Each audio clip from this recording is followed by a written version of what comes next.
The pigeon was missing a foot. It hopped in frantic circles on the fire escape, pecking at an old burger wrapper stuck to the rusted railing. John Johnson watched it through the grimy window of the crew's hideout, rubbing his temples.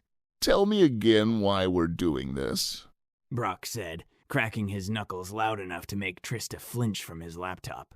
"Because Vasquez hasn't shut up about Tiffany for 3 months?" John said, tossing a crumpled energy drink can at the trash. It bounced off the rim. "And now she's going on a date with some finance guy at Le Bistro." Ralph snorted from the couch, tossing a set of car keys in the air. Yeah, but we're breaking into a restaurant owned by her ex? That's not a date, that's a war zone. Victor grinned, twirling a screwdriver between his fingers. "Warzone's my middle name." The pigeon finally gave up on the wrapper and flapped away, leaving a single gray feather drifting onto the fire escape. John snatched it up and tucked it behind his ear like some kind of fucked up good luck charm. "All right, listen, Marcus isn't just her ex. He's the guy who accidentally sent her a screenshot of his Tinder matches during their anniversary dinner." Trista's fingers froze over his keyboard. Oh, so this asterisk is asterisk. Personal.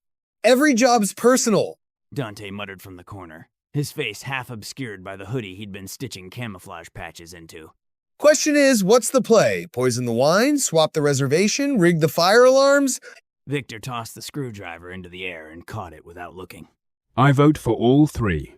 John ignored him, pulling up a grainy security feed Trist had hacked from Le Bistro's system. The screen showed Marcus in a too-tight suit, adjusting the collar of a nervous busboy. "We're not torching the place. We're just redirecting the evening." He tapped the screen. "Tiffany's reservation's at 8. Finance guy's already running late. His Uber's stuck in construction near 5th. So we nudge things along." Roger, who'd been silently shuffling a deck of cards, flicked one across the room. It embedded itself in the drywall next to Brock's head. Define nudge. John grinned. Kai's gonna crawl through the vents and swap the table numbers. Tiffany gets seated by the kitchen trash instead of the romantic booth. Finance guy walks in, sees her sweating next to a pile of fish heads, and Panics like a normal human? Ralph finished. Brock cracked his neck. And if Marcus notices?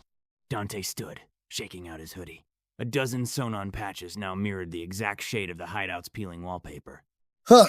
Then he notices a rat problem.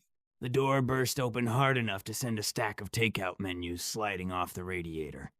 Vasquez stood in the doorway, chest heaving like he'd sprinted up 6 flights, his shirt inside out and one shoelace untied. It's a 10. He panted. John blinked. "What's at 10?